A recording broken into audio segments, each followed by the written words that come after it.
this customer was furious, like really mad, and took it out on our sales rep who should have known better, like in quotations. If you just rush to a solution, that might not be what they want. They might just want to be heard. I've often said money solves everything. As soon as you say, we're not going to charge you for that, all of a sudden they're like, oh, we're good. Everything's happy. Sometimes when you say it back to someone, it's like they actually hear their own crazy. Welcome to Price, Sell, Paint, the go-to podcast for painting contractors and sales professionals in the painting industry. Hosted by industry experts Jon Bryant and Michael Murray. This podcast is proudly powered by PaintScout, your partner in painting success. Hey everybody, welcome back to the Price, Sell, Paint podcast. Today, Michael and I are talking about what happens when you have an angry customer, what to do, how to handle it, and all the fun things that come along with it. Michael, welcome again to the podcast. You've probably never had an unhappy customer in your life, right? You guys are pretty amazing over there. I didn't know what that phrase meant. I was taken aback when an unhappy customer. You guys have 100% success rates for happiness, don't you? That is our goal. Yes. What do you think you achieve? Like, how many customers are actually mad at you?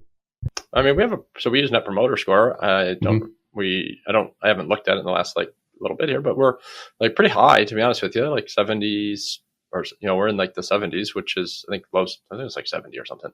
But which is important because there's if you're familiar with that system, most of our customers are just neutral, which is going to bring that number down. Right. So we're not perfect in how we get that score. I think most people aren't. I'm not a big fan. I think it's a really good. When you say Net Promoter Score, it's like how many people actually say that they liked you, they were happy? 70%? Is what you're saying? So do you want me to explain Net Promoter Score real quick? I guess I think so. For everyone listening, it might be helpful. I think I know what it is, but I didn't think we were going to end up here. But I do like it. I think so. I think Net Promoter Score is a really good internal metric. I think it's a really bad external metric because one company is probably doing it slightly different than the other, and that makes it difficult. Anyways, with that being said, it's a relatively simple system. On a scale of 0 to 10, how likely are you to recommend us to a family, friend, neighbor, however you might want to word that? 9 and a 10 is considered a promoter.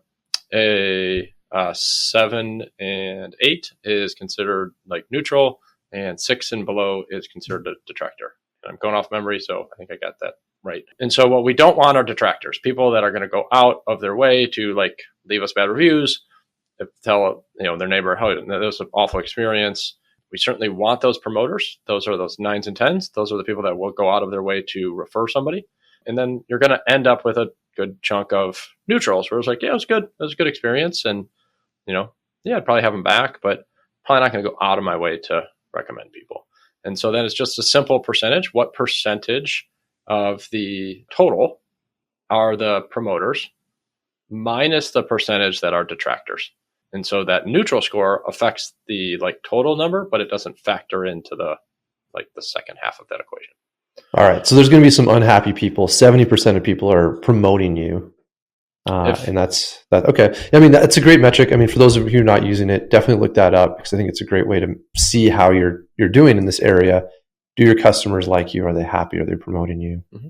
We use it as well. It's a great metric. And I think it gives awesome feedback.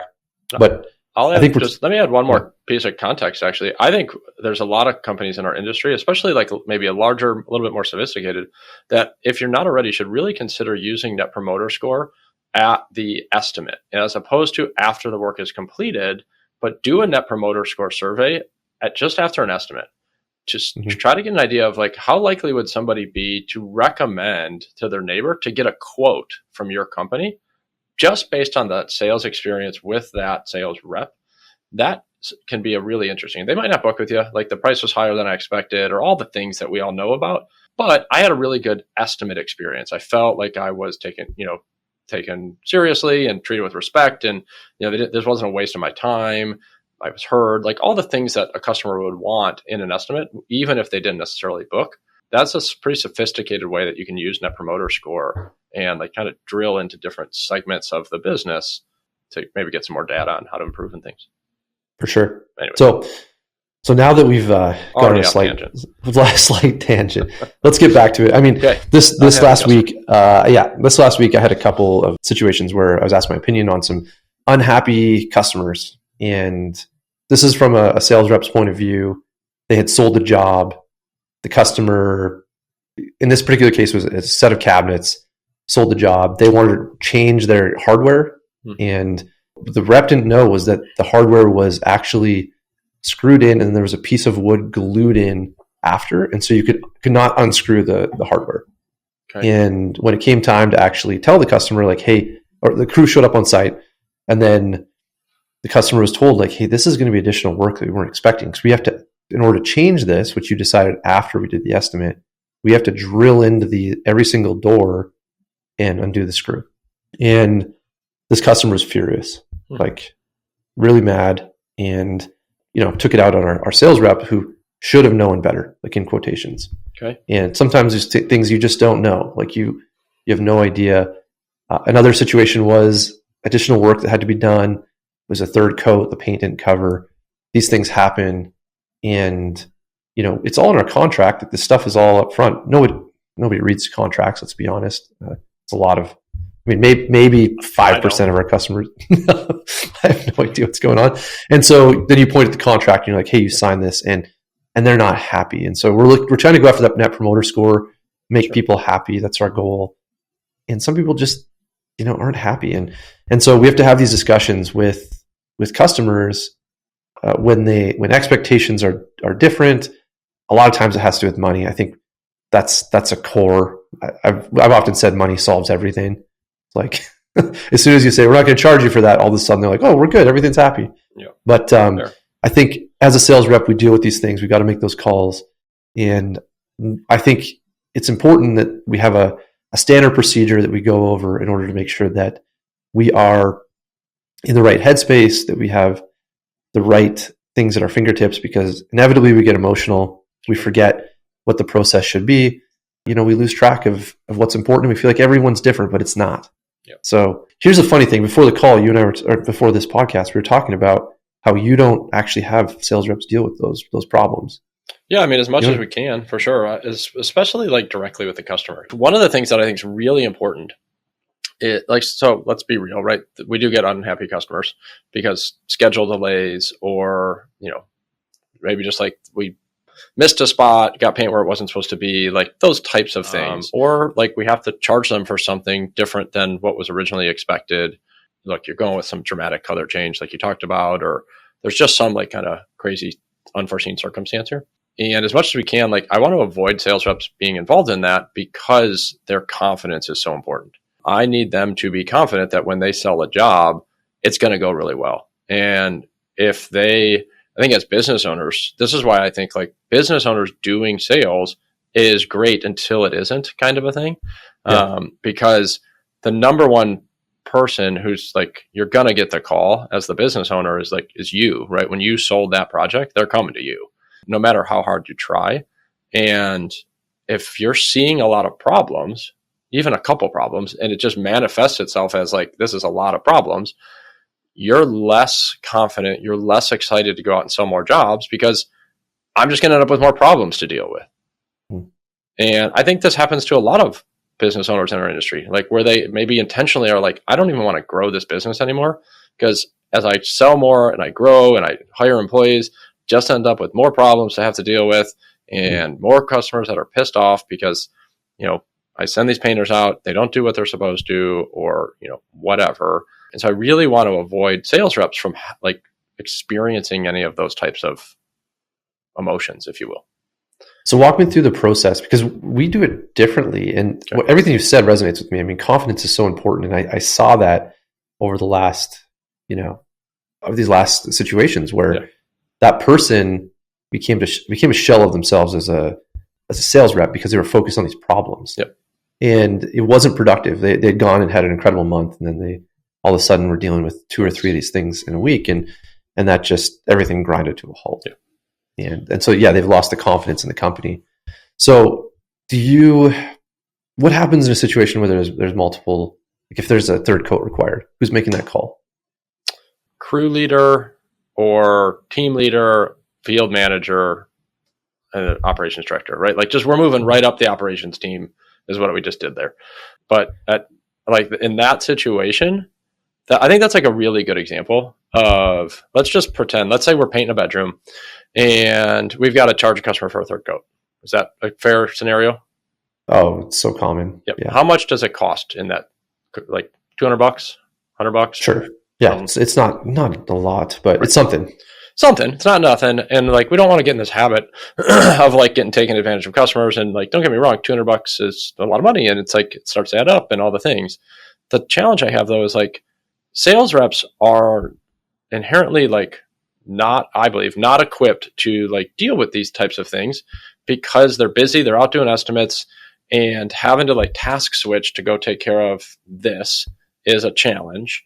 They're also like generally like maybe their personality doesn't fit right here, where, maybe they have less of the maybe empathy and experience with dealing with this type of a scenario, and they might not handle it as well. But the most important part is like the opportunity cost. If they're out taking care of this issue so that they can get the $200, what are they not doing? I would make the argument that they're probably not selling as well as they could. You just mentioned like your scenario, which is more than $200 worth of effort, I feel. But that sales rep you said was like a shell of him or herself for maybe that day, maybe that week, maybe whatever. And there's like a residual effect to that is more than the cost that it would have been to just give that customer the free fix the cabinet thing, which sounds like a huge pain in the butt, having to like figure out how to take these things off. It sounds like it was probably $500,000 plus like upcharge, or not even upcharge, but just like this. In this case, it was $400. Okay. So for that, my argument would be like, if I'm the sales rep, I get that we don't want necessarily sales reps to be flippant in this way, but it's just like, I'll give you $400. I'm not dealing with this. I'm going to go sell more projects. How about I go sell a $10,000 project, and you take out of that $10,000 $400 and give it to that first customer that we're dealing with here. Like, I would always, it's like, if it's a sales rep, I was like, on the next quote, I'll just add $400 to it. I'll sell it. And then like, we'll just call it even. And it's like, that's kind of the mentality that I want the sales rep to have in a way. And again, I realize like that's kind of flippant in a way, like, cause I don't want them purposefully putting our team in a situation to have to deal with upset customers. Right. If this becomes like, this is a repeat offender. Like, you are over promising customers a bunch of stuff that we're not going to be able to deliver on, or you're going so fast through the estimate that you're not even like opening the cabinet doors to like double check that we can actually do these things. That's a problem. Like, I still want to address that. Don't get me wrong, but I'm going to address it for the future ones, not necessarily like kind of say, hey, this is your fault, you go deal with it. Right. Yeah. I mean, there's a lot of value there. I'm thinking a lot about our process and what that looks like. And honestly, the sales reps deal with a lot, and the more we can help with that, the better. Because honestly, like, everything starts with the sale. We're not starting with sales. We're doing other things. It's a problem. So yeah, it's a really interesting point. And in this case, I think probably those issues were, maybe it totaled $1,000. It wasn't crazy, but the thing that we find is that usually the customer, the first call they make, so what'll happen is the crew will show up on site, the crew will look at it and say like, this isn't quite what we were expecting or what's written down here. And so they're making a call to the sales rep saying, what's up on this thing? And they're saying, oh, that's not there. And then the crew is like, okay, this is not normal, so we have to do an additional, charge. Yep. And then that person immediately is calling the sales rep. Like, what did you sell me? Like, why did you miss this? This is inappropriate. I'm not paying this. And how do you avoid that process? Right. And for those who are listening, we are going to get into the steps here of how to deal with upset customers, but this is interesting. Well, I think it's, how to deal with it is one part. Who should deal with it is kind of where we're at right now. Yeah. Right? And so it's like, let's first kind of identify that part, and then maybe how do we deal with it? But I would say it's like, I mean, we see this a lot, right? Where it's like the he said, she said, customer, like the third coat example is a really common one that's so simple to understand. And it's like, whatever, you have a tan color on your wall, you want it to go like neon blue. It's going to take probably at least 3 coats. When I come out to do the estimate, if I don't know what color you've picked, you're like, I don't know. Like, we're probably going to go with some shade of blue in here. It's like, well, okay, if it's like a blue gray, it's probably going to cover pretty well in 2 coats. We're going to be fine. They pick out like neon blue. and it, like even maybe like PaintScout Blue or whatever. And it's just like, okay, probably going to need a third coat. Estimator didn't know of that. Sales rep didn't know that at the estimate. I think the hope there would be that when that color is submitted to, the admin or production team or however that gets submitted, that there is some sort of double check so that this happens before we get on site. So I think once we're on site, customers feel like they're hostage at that point, right? They're like, you're already here, you're already set up, you've already painted half the room. Now you're telling me it's going to cost more. So what are my choices? Like, throw you out of my house in like a fit of anger and get stuck with this half-finished paint job and go through this big fight, or pay it even though I don't want to. Like, this sucks. These choices suck. And they're already coming from a place of distrust as it is. Exactly. Like the second that comes up, they're like, oh, you're just a typical contractor. Yep. Charge me more money. Yeah. And that is a problem for sure. So identifying it earlier is helpful. Yeah, we do try to put that, like, it's certainly in our terms and conditions on our contract. To your point, nobody reads them. We actually move that up to be part of like the main body of the contract, like at the top where it's like, this is what we're painting. Like, this is the type of paint we're going to use. The stuff that like we talk about on the like presentation, if you will.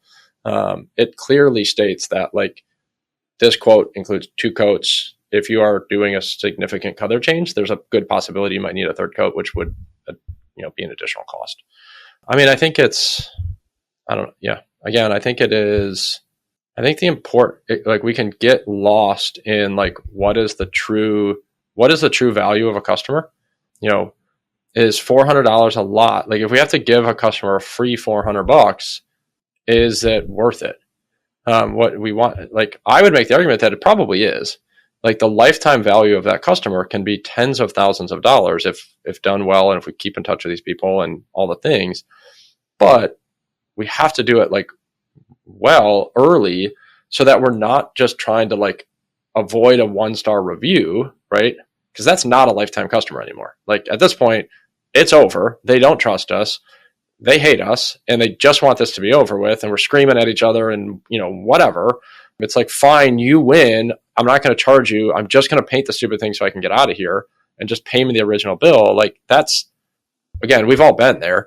That, hopefully we can avoid that. It's just like right at the beginning, crew walks in and they're like, this is going to cost, maybe it's $100 or $200. I think the immediate thought is like, is it even worth it? Or should we like, just don't even bring it up. Just do it. Just do it for the customer. And then if anything, maybe bring it up at the end. Like, hey, just letting you know, like, it took an extra coat, but we took care of it. We're not even going to charge you for it. We just want to make sure that you're happy. It's like, okay, interesting. If we think about like how much money we spend on marketing to bring in customers, bring like for $100 or $200 to have a customer become a repeat or referral customer is probably less than we spend per lead to bring in like a cold customer who might not even necessarily book with us. Right. Is that how you guys approach things right now? What's that? Give it away for free? Yeah. Or how do you manage that? Again, I think it depends on circumstances, and it depends on like how we got here and what was communicated and when. There's a lot of nuance to that, but no, like we will definitely charge people for, additional coats when needed. One of our core values is to build lifelong relationships with customers, but I always tell everybody that relationships go both ways. We don't want to be an abusive relationship from a customer who is like knowingly trying to like kind of take advantage of something that was like not made clear at the estimate. And there was no way that we could have known about it. And now is like saying we should have. It's like, we don't want to, I'm not going to go work for that person again anyway. For sure.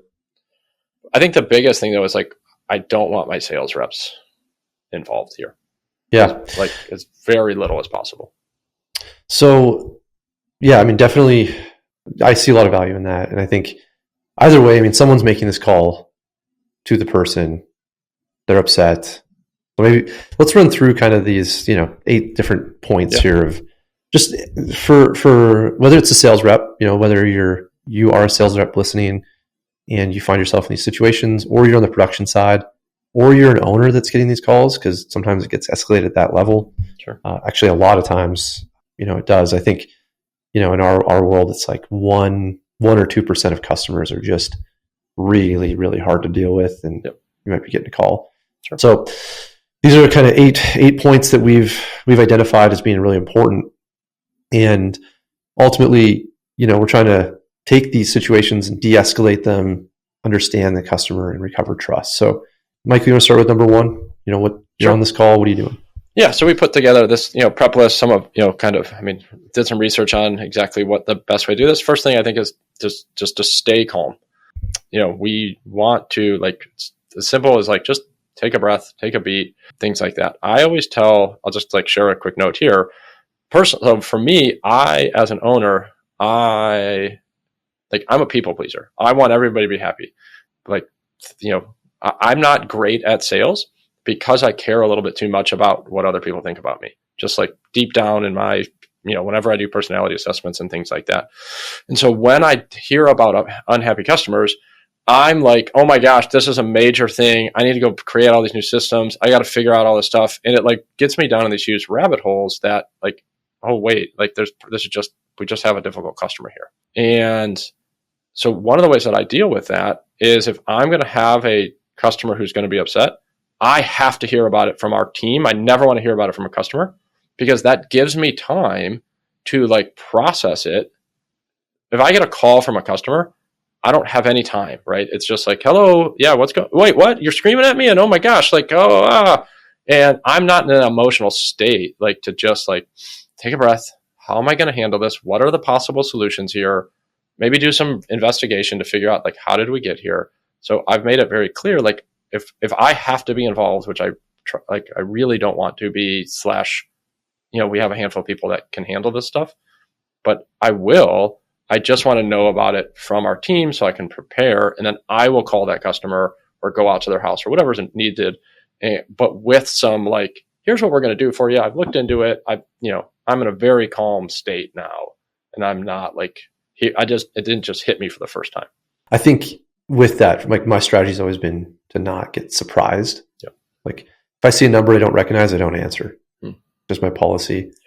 Yeah. And that helps me, if someone's yelling on a voicemail, at least I have a chance to choose my emotional response and decide who to forward the voicemail to.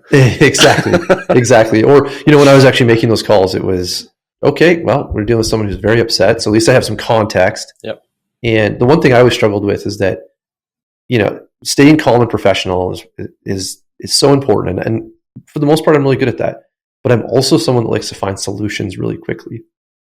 And in some cases, I wasn't doing all these other steps. I was just okay, fine, let's just do this. And the person wasn't I was trying to take control of the situation. Yep. Versus just taking a breath and just being there was really key. And I think that leads us into, number two, which is just acknowledging that emotion, right? You're staying calm, professional. This isn't personal.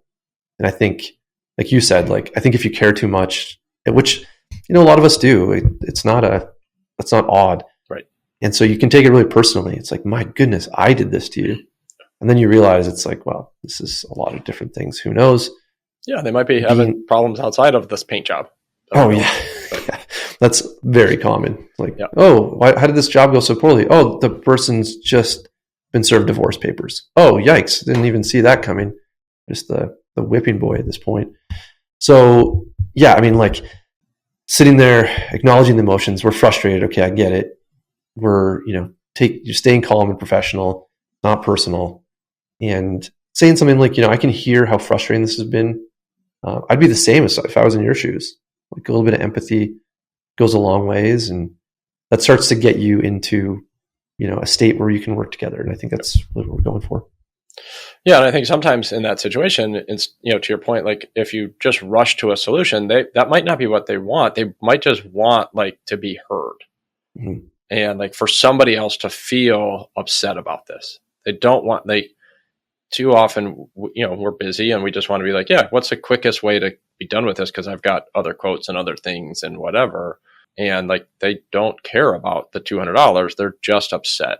And they want somebody else to acknowledge that this isn't fair and sucks and, all of the emotions that they're going through. And so sometimes it's just better to just accept, just go out. I like to meet in person as much as we can when we have to deal with these things and, spend the amount of time that's going to take to get everything calmed back down. And, now that we've gotten through this, like you feel heard, now let's start to think about some solutions here. Yeah. And that's funny you mentioned that. That's step 3. Listen without interrupting. Wild. We must have worked on this together. That's crazy. Yeah. I mean, those moments when I've had to walk up to a house and I know the person's upset, like these 3 things are just so important to me, because that first moment, it's like you've encountered like a predator in the wilderness and you're just like, oh, how's this going to go? And it's a little scary. And so you've got to, using these 3 things, staying calm, professional, not taking it personally, acknowledging the emotion. Hey, I understand you're upset. Like I can understand, and tell me about it. Like just explain to me the situation so I fully understand it, because that's the, step 4, which is really clarifying the issue. And I think a lot of us, once we've done these things, sometimes we jump, like I said, I jump to conclusions. I'm like, I know exactly why this happened. Or I know exactly what your problem is. But how many times have you talked to a customer who's been upset and you found out the issue is something different? Well, yeah. And I think too, it's like sometimes they realize that it's like, okay, well, it's not that big of a deal, but it's like, as you try to like get them to clarify like the issue, and it's like, so like, it's, we just need to put like an extra coat on the front door, and it's like going to cost extra $50 or whatever. It's just like, so like that, just making sure like that's really what we're talking about here. It's like, well, yeah, I guess. Yeah. Okay. Like, okay. Yeah. Sometimes when you say it back to someone, right, it's like they can understand. They actually hear their own crazy. Yeah. It's wild. Sometimes. Like, so just to be clear, the $50 is what the problem is. Okay. Just wanted to make sure. Yeah. And I think what they want, and this is, as we move on, but it's just like they want that ownership. Like they want somebody to acknowledge the fact that they screwed up, and it wasn't that homeowner's fault, even if it was. And it's like, just take it. Like just own that. Don't blame shift. One of the biggest, like I use that blame shift phrasing here at Textbook, that our team hears it all the time, which I think is important. Because I do believe that even when, the customer changes the color or whatever, like some so obvious example where it's like, this is pretty much the customer's fault here. It's like, what could we have done? Like, did we get the customer to sign off on colors? Did we dry down samples to make sure they were happy before we bought all the paint? Like, what could we have done to improve that like color selection process? I know you guys are kind of experts in that spot there, but it's like, there's always something we could have done better. Even if like the majority of the air quote fault is in the customer's hands here, and like just blaming the customer doesn't help it doesn't help us to get better for the future. And it's probably definitely not going to help this situation get resolved. Yeah. So you guys, our point number 5, which is, this is crazy. It's just like, it's flowing so nicely, but point 5 is just, taking responsibility where you can. And I think that also from what you're saying is, understanding that in every conflict, both parties have some responsibility, usually, right? Like there's the odd case where you're like, whoa, you had a tough day yesterday and you just need to take it out on me. But in a lot of cases, there's things we could have done better. And I think acknowledging that never hurts. Like anytime I've seen where conflict goes nowhere is where both parties think they're right. And when you have that, it's just a total impasse. It's a standstill. And for us as somebody who's, been engaged, I guess, as a service for people, if we can lead that process, say like, yeah, here's where I think we might have gone wrong. I think sometimes that tells the customer like, oh, these are reasonable people. Mm-hmm. Like we can actually have a reasonable conversation about a solution because there's been some acknowledgement of the issue at hand, and a lot. I've heard a lot of times, friends who have hired contractors, and the contractor comes in and just tells them they're dumb. Essentially, the customer's dumb. I'm right. I know what I'm doing. And for one, I mean that guy's never getting the business ever again. But two, it just creates like so much animosity towards like I know more than you. How dare you even question me? Right. So I think there's healthy ways to do this, and I like the fact that your team, like you're talking this about as a team, like the blame shifting and avoiding that.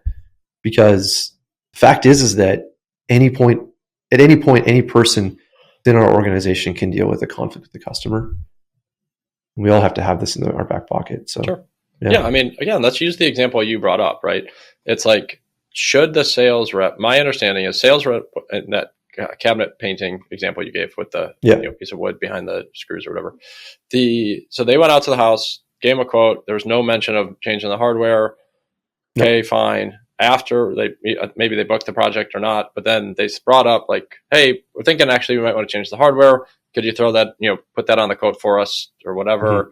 Sure, no problem. Probably not that much money. And, now the crew shows up and they're like, this is not the normal changing of hardware that we thought it was. This is way more difficult.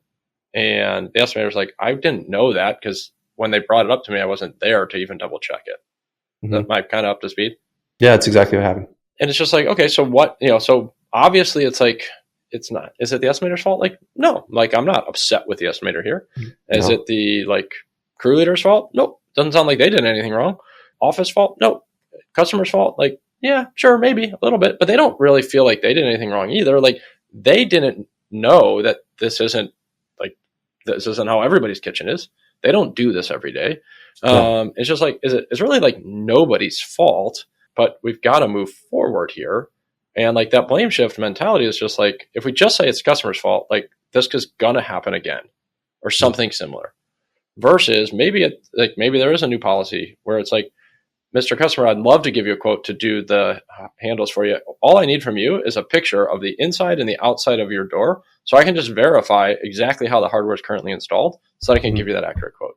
Right. It's like 99% of the time it's on the same way, but now that we've learned that it's not always, maybe that's our new policy. Maybe that's overkill. I don't know, but it's like that's how I would want to handle that internally so that when we can debate, like, do we need to make that change? Maybe that's too much effort. It's not worth it. It happens 1 out of every 10 years. Like it doesn't really matter.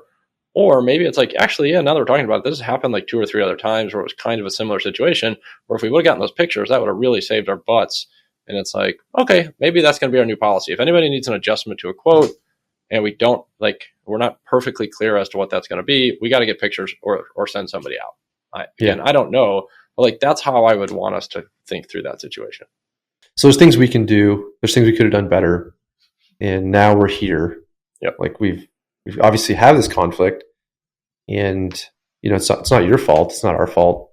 Point 6 we have here is just offering a clear path forward. I said it earlier, money solves everything, which is weird in our world, and that's not 100% true, but oftentimes customers are most emotional about the additional charge. Sure. And in that case, we've acknowledged we could have done better. If the customer is reasonable, oftentimes they'll meet you in the middle, right? Like, oh, yeah, I understand that. Like, I didn't know that either. That makes sense. What if we split it? But sometimes we have to offer the path forward. And so whether we say, why don't we split it, or we'll take on the cost, or essentially, here's how we're going to fix this for you today, is the statement that we need to be making for our interaction to make sense. And for the customer to know that we are looking for solutions.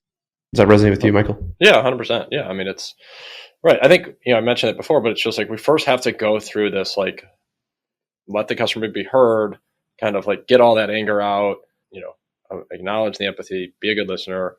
Now we're like kind of like there's this like clear transition period of like, I think, have we identified the root problem here and all the other subsequent problems and the emotions and, you feel like misled and, you don't trust us or whatever, all the things. And it's like, I get it. Like we have screwed up here. We've taken ownership. I'm really sorry. Let's now talk about how do we go forward? What would you like us to do about it? And, I think I mentioned this before, which is why I don't want to get surprised. It's like, I like to have a list of, here's like the ways I think we could solve this. Mm-hmm. Does any of this resonate with you? Yeah. Again, it's just like customers are at the end of the day, like customers are looking for a solution here. I like the statement. Is that a next step that makes sense? Yeah. At that point, is this the next step are you happy with this next step? Exactly. And see if you can get the other person to buy into that solution, and just know that you have a resolution that everyone's is amicable and seems like it's going to be workable. Yeah, because typically these things are coming up in the middle of a project. We're still going to have a crew at their house for a day and a couple days a week, whatever that is. And it's just like we need this relationship to, again, we'd love to keep this customer like lifelong customer, these promoters, all this stuff. But at the very least, we'd like this to be a professional working environment so that we're not sending our painters into this like unhappy customers who's just screaming and yelling and pissed off every single day. It's like, let's get back to like baseline. We might not get all the way back to happy, but let's get back to neutral here. Mm-hmm. If we do X, Y, and Z, would you, like, are we going to be okay? Can we move forward here? Kind of a thought process. For sure. Now, step 7, follow through fast. Yeah. This one's one that like I've had so many situations like this. It's hilarious. We've had some very tricky situations over the years with just things going wrong on some projects, and ones that could have ended really, really poorly. And we did all of these steps. we did every single one up to number 6. Customer was happy, and then it took us a month to get the solution figured out, and boom, nobody's paying that bill. So, and funny enough, like, I mean, we've had people who are just so good at 1 through 6 and could never do number 7. And it just destroyed any chance of anything good happening from that. So yeah, I can't stress this enough. Like, actions speak louder than empathy. Do what you said. Then let's confirm it's resolved. And if you miss this part of the process, the person's going to be extremely upset. Yep. If you get this part right, it can solve the whole thing. Yep. So, like, the confirmation it's resolved, like if you call, as whether it's a sales rep or your production team, like, just want to make sure that happened and that step we talked about is finished. That 30-second phone call, you might now have a referrer of somebody who's going to refer you for life, I think. Well, yeah, I mean, I think at the end of the day, like, where that all comes from is the customer wants to know that you care. Like, do you give a shit?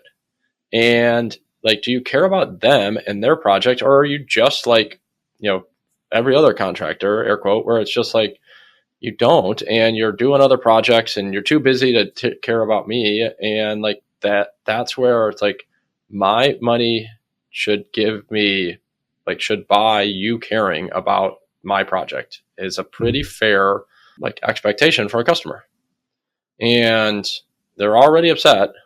So like their likelihood of getting upset or upsetter, which isn't a word, but more upset is like, let's be real here, is like pretty high. So it's like, this needs to be priority number 1 is like, let's get this resolved, taken care of ASAP. Absolutely.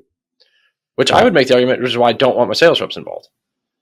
Which is partially because they're usually not the solution, where it's like, okay, great, got it. So what I'm going to do is I'm going to have the crew leader and the field manager and the carpenter and the painters and the whomever actually do all the things that we just talked about. They're going to put the extra coat on. They're going to change out the hardware. They're going to fix the broken window. They're going to, whatever it is, they're going to get the paint off the driveway. Again, whatever the problem is, there's, nobody wants to listen to me talk for hours about all of the stories, but we've dealt with them all. And it's just like, at the end of the day, the sales rep's like, cool, so I'm not doing any of those things. I got stuff to do. I'm going to go sell more work so that hopefully we don't have to deal with this nonsense again. If you guys could kind of do those things. Yeah, I think there's a lot of value there. And, I'm thinking hard about some of those situations, saying, I think we could have handled that differently, or it could have been handled differently. What I do think, though, is, so one, if the sales rep got involved, right? So the customer called the sales rep, like, okay, it's unavoidable, it's going to happen. What that I think should happen is sales rep is like, again, hopefully they get the voicemail, they just send it to the production manager or field manager, say, hey, this person's really upset. I trust that you got this. That person tells sales rep, I got you, don't worry about it. Like, don't spend any brain energy on this. You need to go sell, and then actually do it. But then, like, great, that's how that should happen. Then the sales rep, though, can follow up and say, hey, when that's resolved, let me know. The sales rep can now proactively call that customer, say, hey, I just wanted to follow up. I spoke to John, our production manager. He said he met with you. We walked through like the problem here, and he told me that like everything got resolved. It seems like everything's going well. I just want to give you a call, make sure that we're still like we're in a good spot. Is there anything else that like maybe we didn't quite resolve? That's where I think the sales rep can like come back to like, they do have that original like good relationship, which is how this whole project got sold. And they can like, they never kind of got in, they were never part of that negative emotion space that they can then come back and like still be that like customer advocate, like just checking in. Is there anything else that you need me to relay to that production team? And also I think can help the sales reps like mental state to hear that, oh yeah, like they did take care of it. I know I was pretty upset, but like I really do appreciate them going out of their way to, get that resolved. And that production manager guy was awesome. He was like so understanding, and I really appreciate him. And now the sales rep's like, oh, okay, like I can go sell some more projects now. Like we're going to make mistakes, but like these are going to get handled. And like, I feel confident that what I'm selling is actually like good. Yeah, totally. Point 8, you mentioned this earlier, reflect and learn. I mean, I think that whole process you talked about earlier with your team, trying to figure out where you can actually, where the points are to do better. Could we have done different things to not have this happen? Are there just things we should be putting into our systems to change that result? I think at the end of the day, that's really important that we understand how to not have this happen again. Yep. Can I share a quick story? Yeah, go for it, man. So I'm going to explain like where this whole mindset that came from for me on why I don't want sales reps involved. And I think it's fun to hear about my misery and pain. So we'll go there.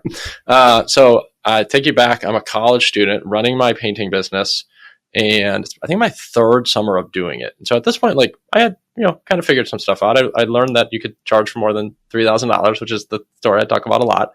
And so we're painting this big old Victorian house. Let's say it's got like 3 colors, right? Lots of like detail, trim, I don't know, 150-year-old home.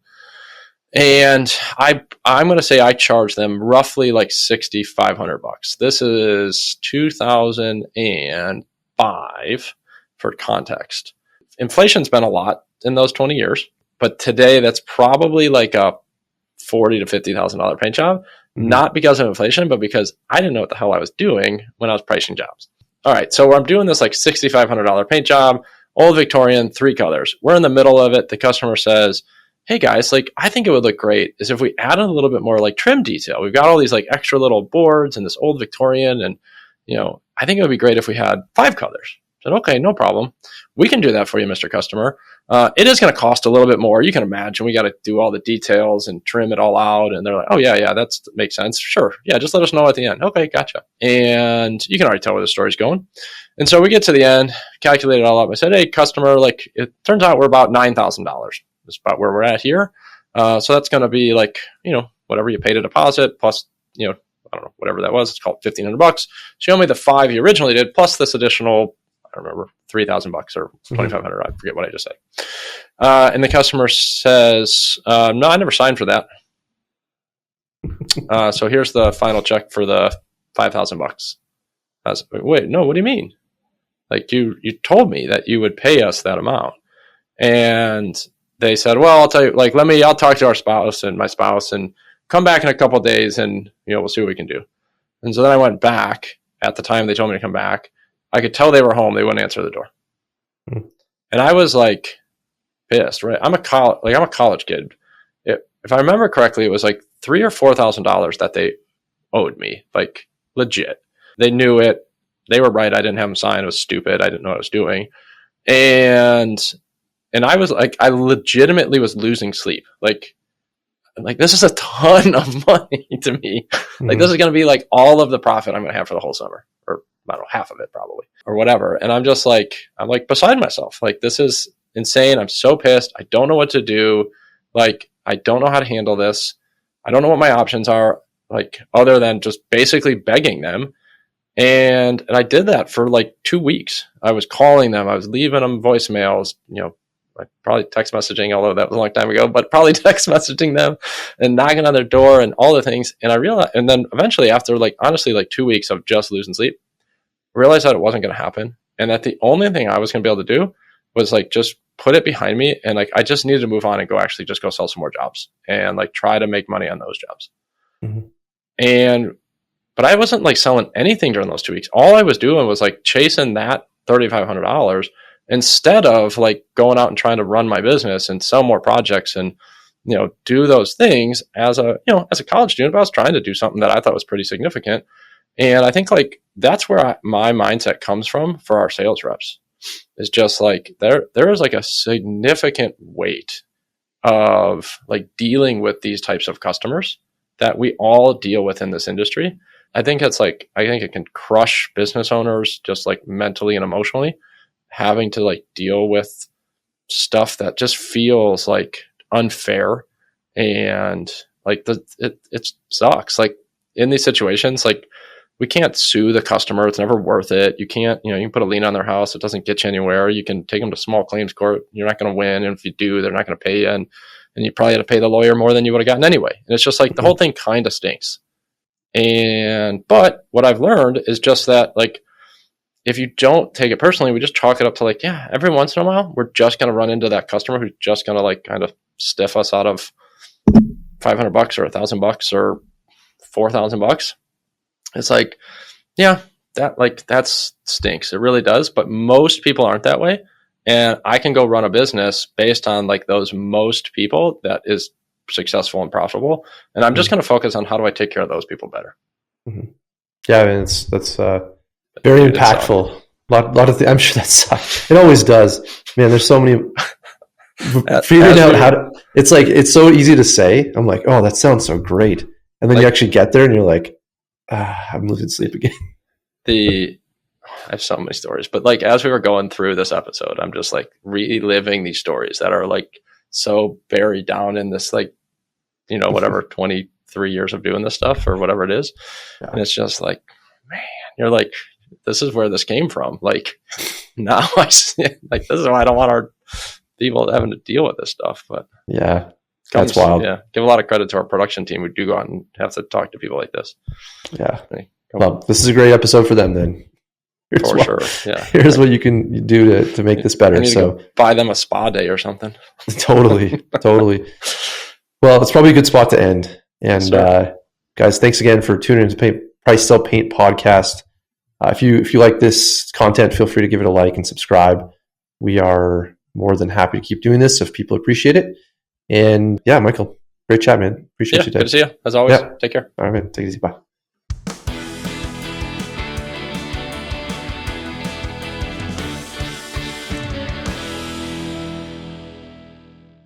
This podcast is proudly powered by PaintScout, your partner in painting success.